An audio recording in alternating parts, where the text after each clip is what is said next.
Irma, y la razón por la cual, digamos, estamos en esta pequeña entrevista es para saber más que todo, ¿no? Tus experiencias, tanto profesionales como personales, ¿no?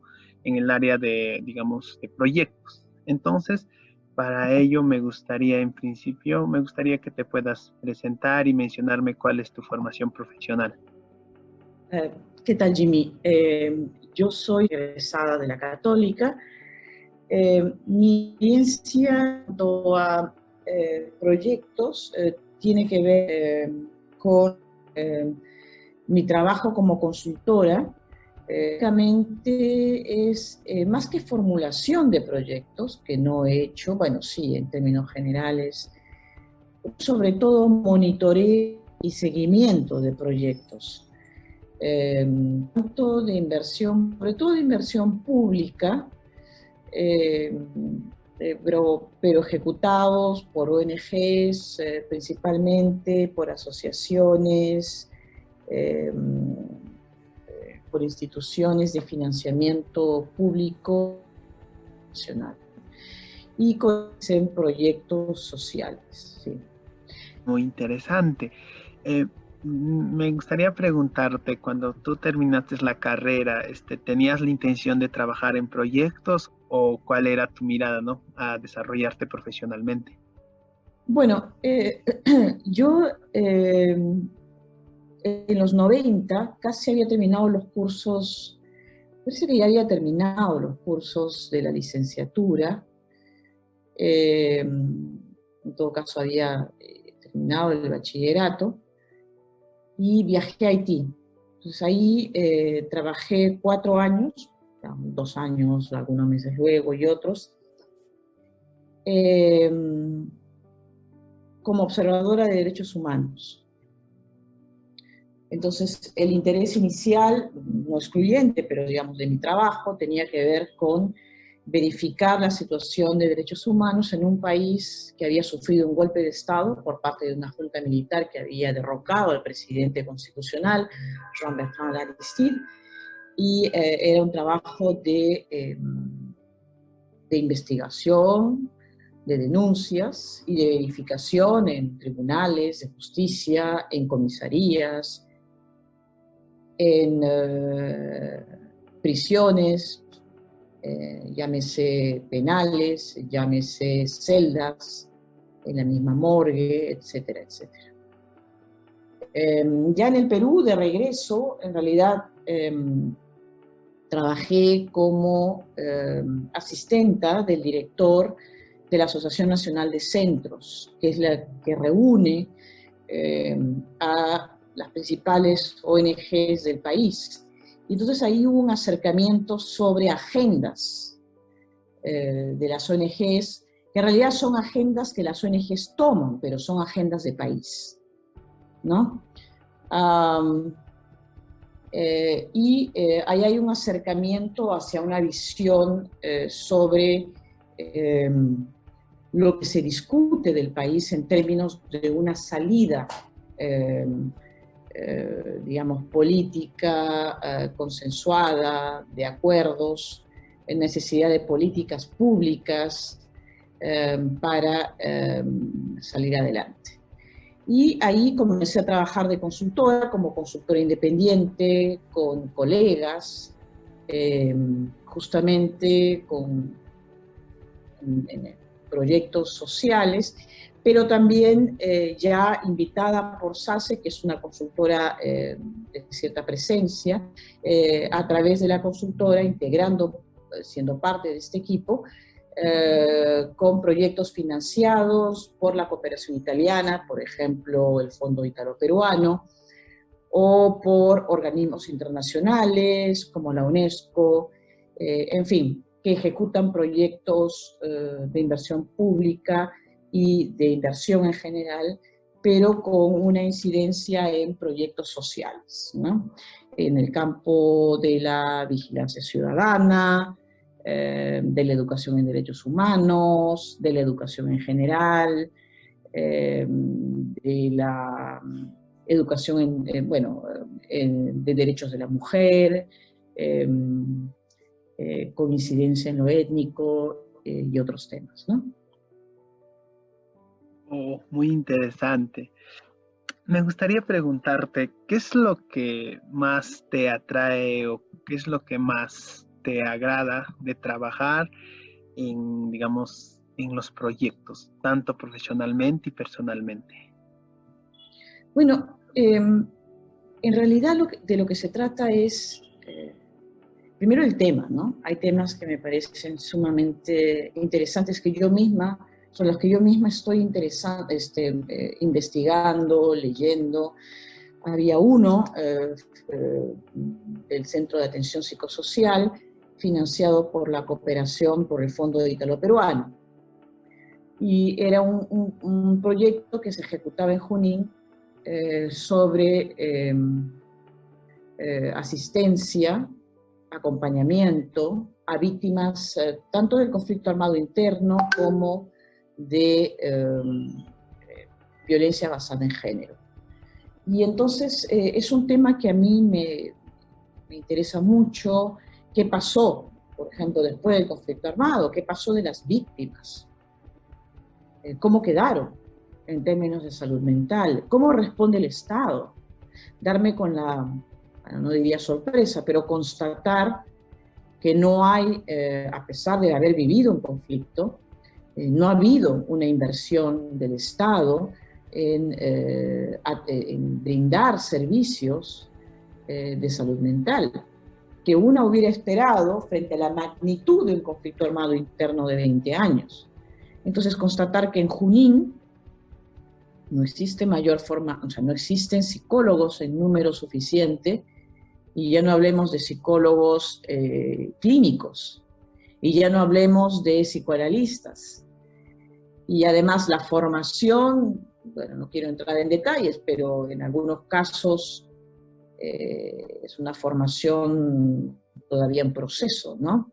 Lo que sí hay en mayor número son personas, psicólogos, que puedan hacer un tamizaje, pero eso es solamente el umbral del problema, ¿no? Entonces, por mostrarte solamente una dimensión del problema que abordó el CAPS en Junín, que también intervenía en Ayacucho. Entonces, es bien, bien interesante entrar a este proyecto, porque realmente, y esto no es entonces un cliché, se aprende. Se aprende incluso a relativizar algunas premisas con las que una ingresa a ciertos proyectos, ¿no? Porque ingresa a realidades distintas. Primero empezar eso, ¿no? Relativizar algunas cosas, la mirada desde Lima, no es pues la mirada del Perú, pero ni de lejos. Puedo decir que en estos años he pisado todas las regiones del Perú, excepto una que queda pendiente, y es Huancavelic, y que quiero hacer pronto, ¿no? Aunque sea una visita particular. Pero lo que me lleva a pensar que no conozco el Perú, justamente. Mientras más lo recorro, me doy cuenta de la diversidad y de de las hondas diferencias, percepciones y realidades que nos fragmentan como país, ¿no? Siguiendo la línea digamos, de lo que me acabas de comentar, ¿tú consideras importante que en los proyectos debería haber la ayuda de las diferentes áreas, como por ejemplo me acabas de mencionar la psicología, ¿no? Pero en un proyecto consideras que debería haber el apoyo de otras áreas, como por ejemplo áreas de la educación, la sociología, los lingüistas, los educadores, psicólogos, o por ejemplo si en un proyecto tú te has enfrentado a un proyecto, ¿consideras que es necesario la búsqueda de ayuda en otras áreas para que... Indudablemente, sobre todo si son proyectos complejos, no puede haber una respuesta sencilla. Ni en la formulación del problema, ni en el desarrollo de la investigación, si se trata de una investigación. Por ejemplo, educación. Se puede abordar desde premisas generales, de que una educación presencial, algunas premisas de la educación básica, regular, está muy bien. Hacer la dimensión, digamos, multicultural, multilingüística, multiétnica, necesita que se aborde desde la antropología, desde las ciencias sociales, incluso desde la psicología, si queremos pensar en cómo responden los estudiantes frente a, o los padres de familia, frente, por ejemplo, a un proyecto de educación intercultural bilingüe en una zona quechua. No es evidente que vayan a recibir y acoger con los brazos abiertos todas y cada una de las iniciativas. Hay en juego, cuando se introduce un nuevo modelo de educación, proyectos de vida y proyectos comunitarios también, que pueden sentirse amenazados o levantar sospechas y preguntas. Entonces, no hay ninguna intervención que sea inocua. Toda intervención en una comunidad genera preguntas y por parte de esa comunidad. Y genera además un impacto, eso es importante. Bueno o malo, genera un impacto en la realidad. Entonces también es bueno anticiparse a esos impactos. Y si se puede dialogar con la comunidad sobre ellos, mucho mejor. Muy bueno tu comentario y me gustaría preguntarte, ¿cuáles son las herramientas o recursos que has utilizado o utilizas hasta la actualidad para ver o percibir que un proyecto va a tener un impacto social grande? Bueno, en primer lugar hay que revisar las líneas de intervención, ¿no? Eso es importante. Generalmente armas un marco lógico y te das cuenta de cuáles son los objetivos, ahí también te das cuenta de cuál es la visión antes, durante y después de la intervención. En los objetivos puedes ver cómo se imagina la realidad que se va a transformar, ¿es ambiciosa o es discreta? ¿No? Y también, finalmente, puedes verificar cuáles son la intervención en sí, es decir, cuáles son las actividades que se proponen realizar. Entonces, el marco lógico es un instrumento sine qua non, indispensable, previa a cualquier intervención. Y ahí te das cuenta, te da una magnífica visión de conjunto del propósito, los objetivos y las actividades, y finalmente también el presupuesto invertido en esa empresa, ¿no? Entonces, en esta empresa de intervención. Me gustaría preguntarte, siguiendo esta misma línea, ¿qué características, digamos, tú consideras que debe tener un proyecto para que lo consideres un buen proyecto, ¿no? En términos formales, la consistencia. Es decir, desde el árbol de problemas, que se formula generalmente previo al marco lógico, que permite a la comunidad identificar problemas, pero también causas, efectos y eventualmente soluciones, hasta el marco lógico también, tiene que haber una consistencia entre el problema formulado y la estrategia de intervención, ¿no? A veces se tiene pensada ya una intervención sin haber hecho el diagnóstico. Y no. Son dimensiones que tienen que estar íntimamente relacionadas. Entonces yo no puedo, no sé, pues decir, voy a intervenir en Huancavelica con un buen programa de educación básica regular, magnífico, perfecto, pero en el diagnóstico dicen que la mitad de la población en esa localidad es quechua-hablante, si no más. Ignorar esta premisa tiene un efecto, digamos, arrastra problemas en ese proyecto, ¿no?, de intervención. Entonces, tal vez reformularlo y aceptar que más que en educación básica regular, hay una educación básica, pero intercultural y eventualmente bilingüe, ¿no? Entonces hay una consistencia que tiene que realizarse. A veces el ordenamiento lógico también entre causa, problema y efecto no está muy claro, ¿no?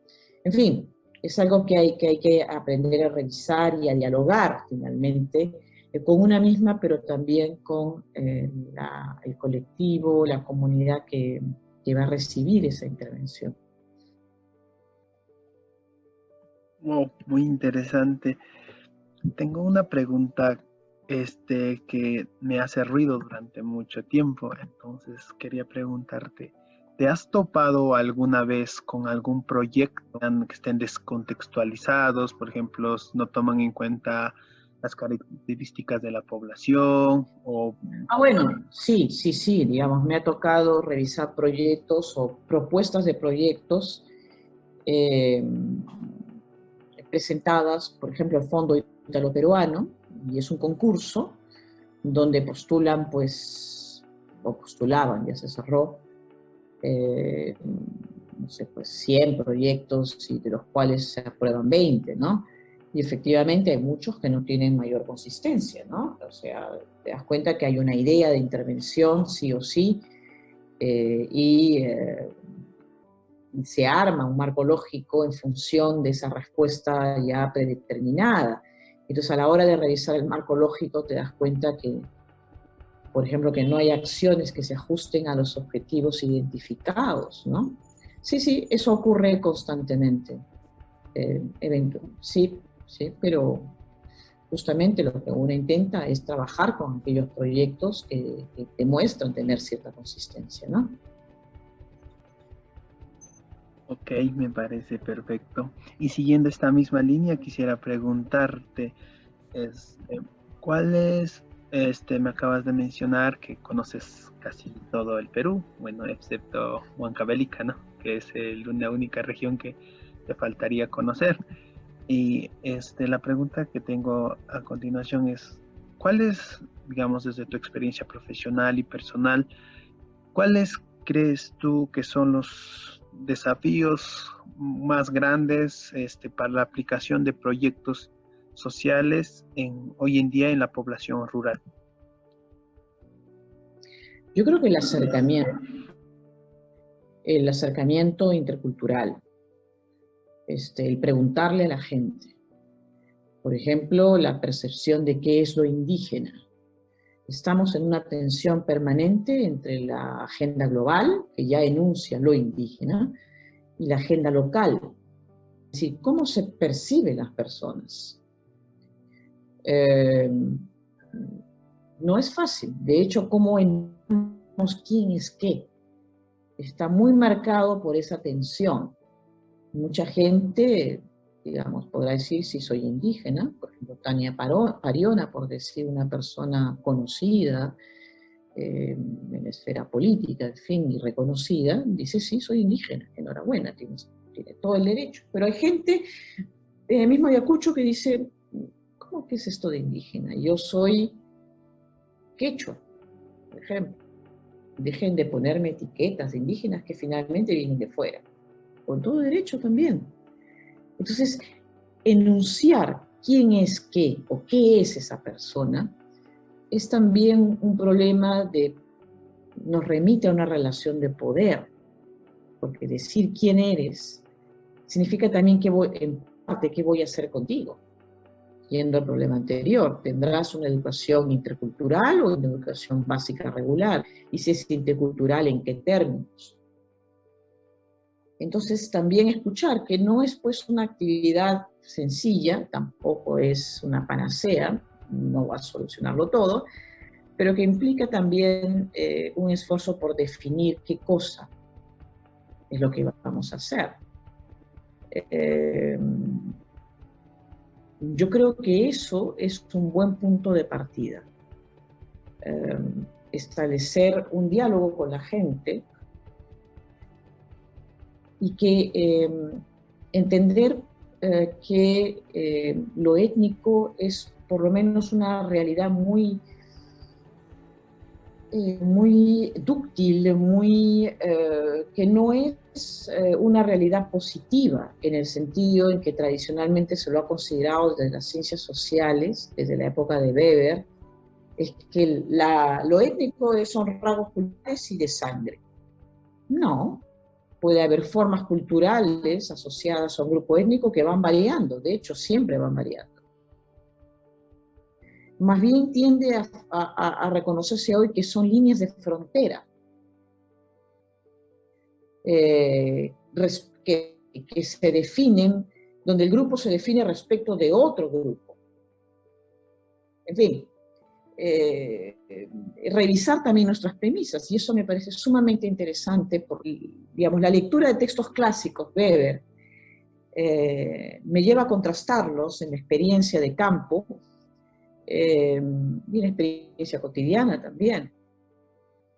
Y empezar a buscar textos contemporáneos, Friedrich Barth, desde el constructivismo antropológico, por ejemplo, o de, Andreas Wimmer, más contemporáneo todavía, que tienen otra manera de entender lo étnico y que creo que se acerca más a lo que quiere decirnos la gente cuando dice, por ejemplo, yo no soy indio o indígena, soy mestizo.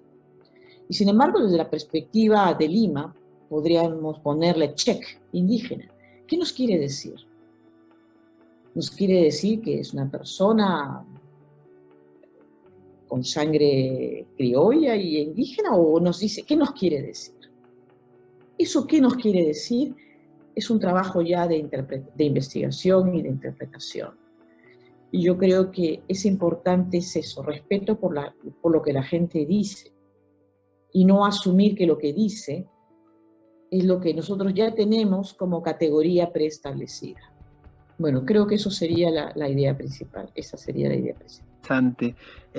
Entonces la pregunta siguiendo también esta línea es, ¿en estos últimos años has estado inmerso en algún proyecto en el cual trabaje con población rural y más que nada con población quechua, como se podría decir?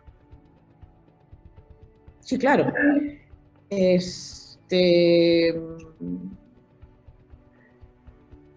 Los últimos proyectos, a ver, por ejemplo, de atención a servicios de salud, había población quechua, pero sobre todo población quechua migrante, de origen rural, pero que por el conflicto armado habían migrado, habían tenido que dejar casas, ganado en muchos sentidos, negocios, pequeños negocios, en Huancavelica, fundamentalmente de Huancavelica, habían migrado hacia Huancayo. Muchos de ellos eran quechohablantes y tenían el español como segunda lengua, sí. Me parece muy pertinente. Quería entrar a un punto también que me parece muy particular y es de mi interés, es en cuanto a la búsqueda de los financiamientos, ¿no?, económicos. En principio, ¿cómo consideras, digamos, que los financiamientos económicos a proyectos peruanos de carácter social, pues no, se dan de manera abierta o hay dificultades, ¿no?, para pedir ese financiamiento? Sí, pues es difícil como en muchas áreas, ¿no? Y en realidad me ha tocado que me inviten, ya cuando, en el caso de SACE, ha ganado un proyecto, evaluarlos o monitorearlos, ya como parte de un equipo, ¿no? Y que ha presentado una propuesta. Pero yo misma no lo he hecho, ¿no? Pero sí me ha tocado participar en la formulación de propuestas de digamos, de fórmula de monitoreo, de evaluación de proyectos de intervención. Y sí, digamos, hay que pensar también que los proyectos, la vida de las ONGs tiene que ver en gran parte con la percepción de la situación del país. En la medida en que el Perú, por lo menos antes de la pandemia, estaba considerado como un país, en términos macroeconómicos, llamémoslo así, que tuvo un periodo de expansión económica de 2003 al 2013, recibió menos atención de la comunidad internacional, es decir, de la cooperación internacional, respecto de otros países, ¿no? Entonces, la cooperación internacional ha estado más bien en retroceso en el Perú. No digo en interés en el país en sí, pero sí en el financiamiento, porque se entendía que no era pues un país, o progresivamente dejaba de serlo, que estaba necesitando una intervención urgente, como si lo era la percepción que se tenía del país en los años 90. Cosa que ha sido también debatida, rebatida, porque existen grandes contrastes, ¿no? Se podría decir eso de algunos distritos de Lima, pero la situación en regiones de Amazonas, por ejemplo, donde no se tienen servicios básicos, agua, luz, ya no hablemos de internet, tan importante en estos momentos, es total. En general de las zonas rurales en el país hay un gran contraste respecto de los servicios urbanos, y dentro de las zonas urbanas también lo que se llama periurbano y urbano. Pero bueno, eso es lo que ha estado sucediéndose, ¿no? Entonces es importante poder constituir un buen equipo que sepa formular proyectos, saber qué nos interesa en primer lugar, ¿no? El área. Vamos a hacer proyectos de infraestructura, por ejemplo. Para eso necesitaríamos, entre otras cosas, un ingeniero civil. Vamos a hacer proyectos de intervención social, intervención económica, microcréditos, por ejemplo. Entonces sabemos definir el área de intervención de nuestro equipo consultor. Y luego ir entrenándose en la formulación de proyectos, ¿no? E ir ganando, como todo, como sucede en muchas áreas, una presencia en estas áreas, ¿no? Diciendo, bueno, sobre los proyectos que vamos monitoreando, evaluando, dar digamos, un desempeño profesional satisfactorio, ¿no? Como en otras áreas del trabajo profesional, esto también cuenta, ¿no? Si bien es cierto, se sabe que muchas veces los gobiernos regionales y, por ejemplo, distritales no separan, ¿no? Se llama un financiamiento, un recurso económico, ¿no? Para los proyectos, ¿no? Lo que viene a ser dentro, digamos, de sus regiones y sus distritos. Entonces, yo quisiera preguntarte, ¿cómo haríamos o cómo se realizaría, ¿no? Esa acción para poder como que concientizar a esos gobiernos regionales y distritales, ¿no? De que puedan separar, ¿no? Un recurso económico para financiar, ¿no? Proyectos sociales para su, pues, ¿no? Para su comunidad o departamento o distrito.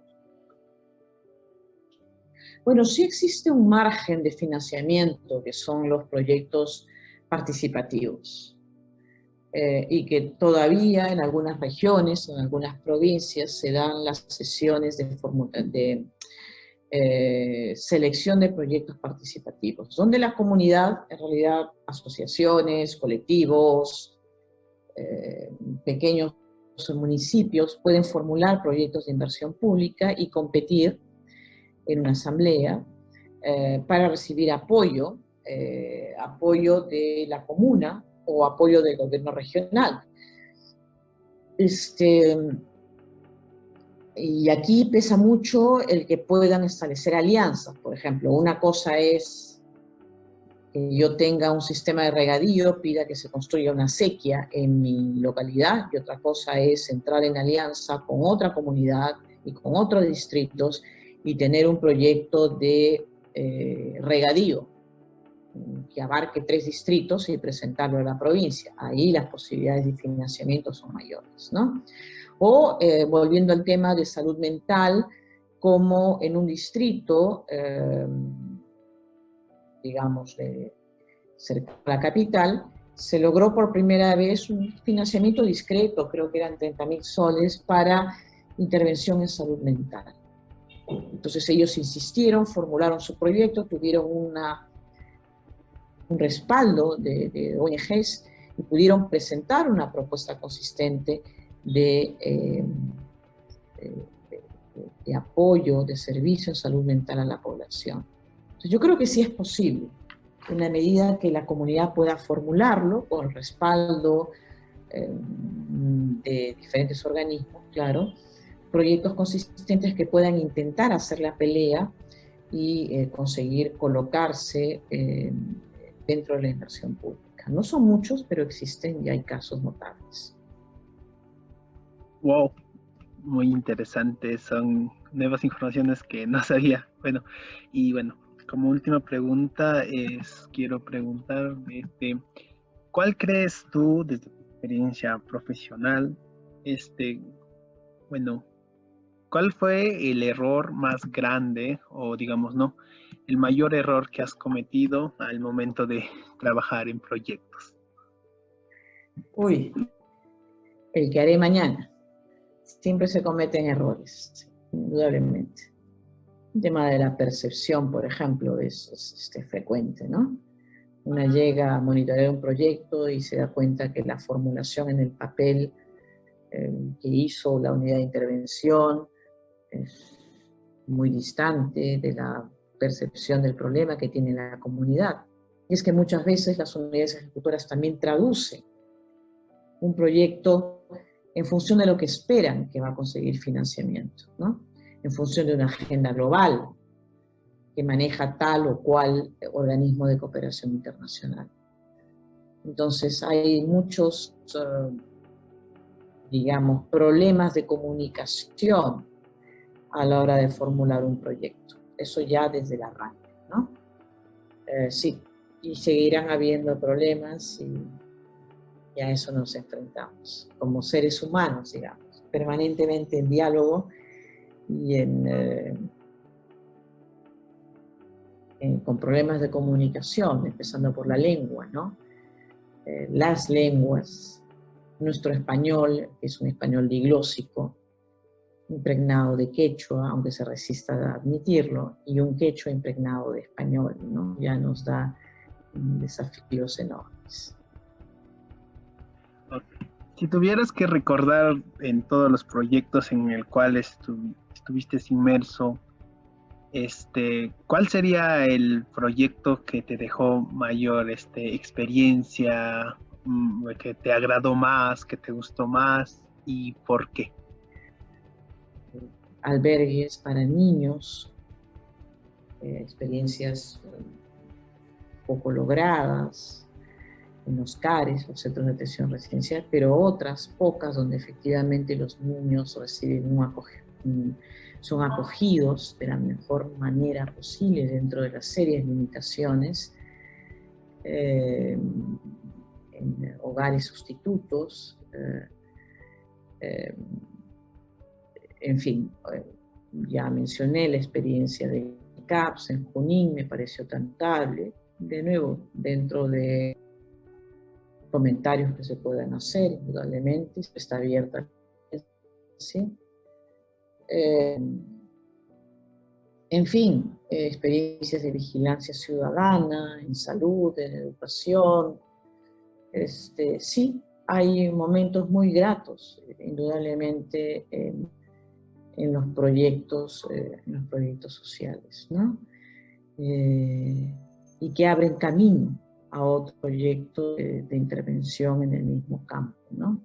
Y probablemente los que vengan después esperamos que estén formulados en mejores términos y de manera más dialógica, ¿no? El proceso.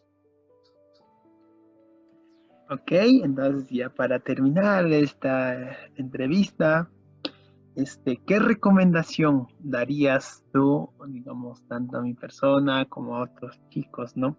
Que quieren estar inmersos en la formulación de proyectos o estar inmersos más que nada, ¿no?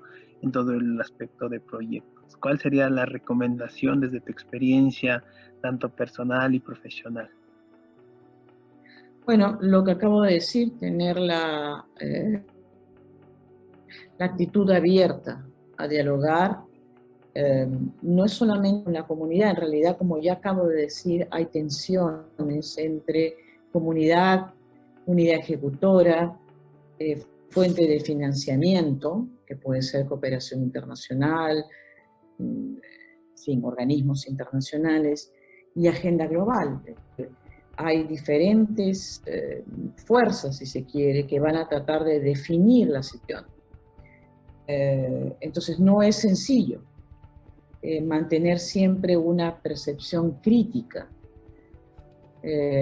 frente a la realidad, pero también frente a las fuentes de financiamiento. Es decir, todos cargamos con una agenda cuando intervenimos, por decirlo, cuando entramos a relacionarnos con la realidad, hacer esa agenda de la cooperación, de la comunidad, de la unidad ejecutora, que podría ser yo misma, ¿no? Y decir, ¿qué está buscando la cooperación? ¿Cuál es su percepción? ¿Qué quiere esta comunidad, estos padres de familia? ¿Hay realmente una coincidencia? ¿En qué áreas hay una coincidencia? Y ser honestos en estas cosas, ¿no? No siempre va a haber una coincidencia, entonces hay que tomar una decisión. ¿Entro o no entro a este proyecto tal como está formulado? ¿O entro a pedir cambios, ajustes a este proyecto? Entonces siempre hay también decisiones éticas y académicas, si se quiere, que hay que ir tomando, ¿no? En general, no entrar a un proyecto de forma pasiva, diciendo, bueno, es una tarea que tengo que hacer, hago check, cierro el informe y cobro. Es cierto, hay mucha gente que lo hace y se puede vivir así, pero creo que hay otras maneras de hacerlo, ¿no? Y tratar siempre de levantar preguntas y mejorar esta vía de, digamos, acercamiento a la comunidad, que, insisto, siempre o por lo general es una relación de poder, ¿no? Tener mucho cuidado con esto. Eso fundamentalmente. Y buena suerte, por supuesto, y perseverancia y disciplina en el trabajo. Ok, muchas gracias, Irma, por la entrevista. Ha sido un placer, un gusto, ¿no? Poder hablar estos temas, ¿no? Que son de mi interés y yo sé que también para el interés de muchos chicos. Entonces, te agradezco de todo corazón tu tiempo, tu disposición. Muchas gracias. No, gracias a ti y hasta pronto. Nos vemos, Jimmy.